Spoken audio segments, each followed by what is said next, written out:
Welcome back to another episode of Hot Garbage. I'm Nicholas. And I'm Greg. Tonight we would like to talk about some foreign policy. And Greg has some interesting things he'd like to share with us that you may find interesting as well. So what's all this hubbub, Greg, about foreign policy? Well, there's a lot going on. Everything that's going on in our country has direct dealings with our foreign policy. Right now we can't afford to do it. We actually borrow $2 billion a day to keep our foreign policy implemented throughout the world in 130 different bases, from friendly bases in Germany and Okinawa to hostile bases in Iraq and things, 13 bases and an embassy bigger than the Vatican in Iraq. That's pretty big. It Now, is. why all this fuss? What's the benefit of our style of foreign policy? Is it for national security, or is it just political, or is there economic? Well, a brief, quick history of our dealings in the Arab world. In 1953, our CIA overthrew Prime Minister Mossadegh, the democratically elected leader of Iran, to install the Shah. The Shah is a dictator. They put the Shah in through the 50s, all the way up to 79, when Iran had their revolution and took our hostages, who were just coincidentally released like that on the day that Reagan was inaugurated. So that is what is called blowback, which is what this book over here is about. And what blowback means is when you do something, somebody picks on that kid in the 8th grade, the big guy keeps picking on him, picking on him, picking on him. Pretty soon that kid is going to hit back. That's what blowback is. And that's what we experience when we experience different terrorism attacks. And that's what's called blowback. A lot of people don't know that, we trained Saddam Hussein, our CIA trained him, our CIA trained Osama bin Laden. Our CIA trains many dictators throughout the world, throughout South America. Almost all the dictators in South America are dictators that we implemented. So we could probably expect blowback from South America in the near future. If you read anything about South America and the struggles they've been having, all the dictators we've implemented there, the people there aren't very happy about it. Well, that sounds like a lot of trouble close at home. Well, now it's time for our commercial break, and we'll continue this topic when we return.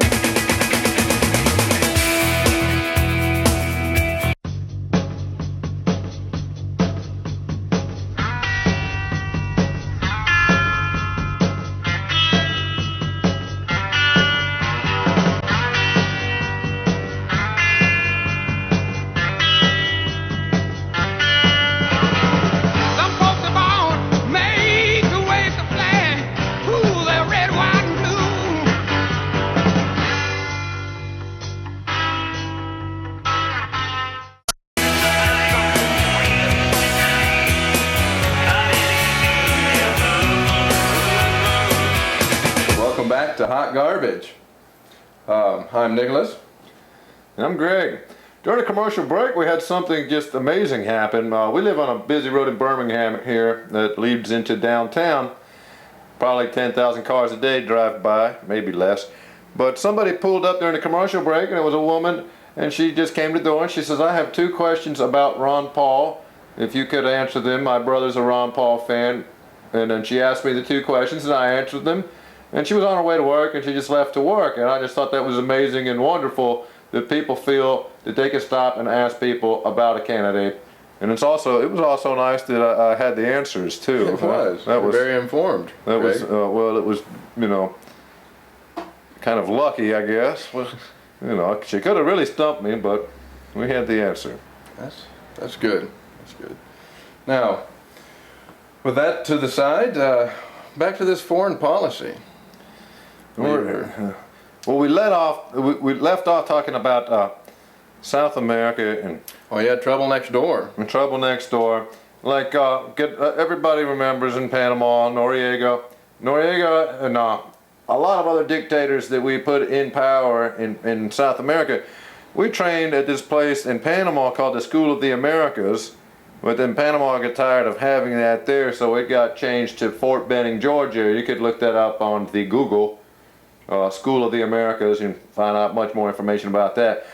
But essentially, as this book and the other books talk about what happens there, is we'll go down there with a newly elected government and they'll have like a, not quite CIA, but like a corporate CIA guy, a big corporation.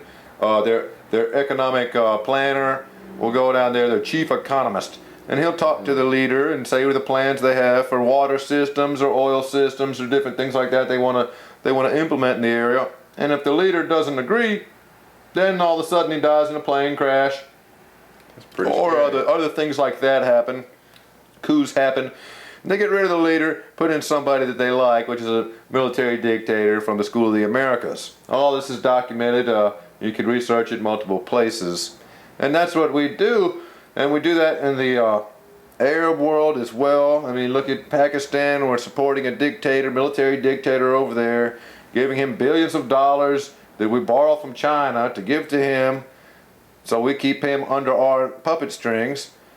I think it'd be a better idea just to leave everybody alone, let them work out their whole way, and come to their own little solution of their regional problem. If a corporation wants to do business down there, they ought to fend for themselves. There shouldn't be a U.S. government and taxpayer involvement in a multinational corporation going down there to do business.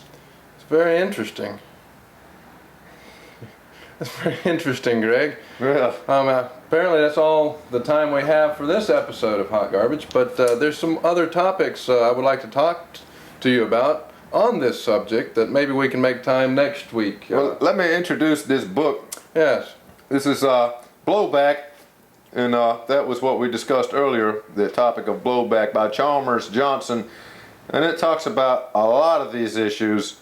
There's other books on the topic, so when you look at the Amazon, it will say the people that bought this book also bought, and the also boughts are usually very good too, especially the ones by John Perkins that you'll see, one is Confessions of an Economic Hitman. These books really explain our situation, and you'll realize at that point then it's not because we're free and we treat women nice. Thanks for watching another steaming episode of Hot Garbage. We'll see you next week. Cheers.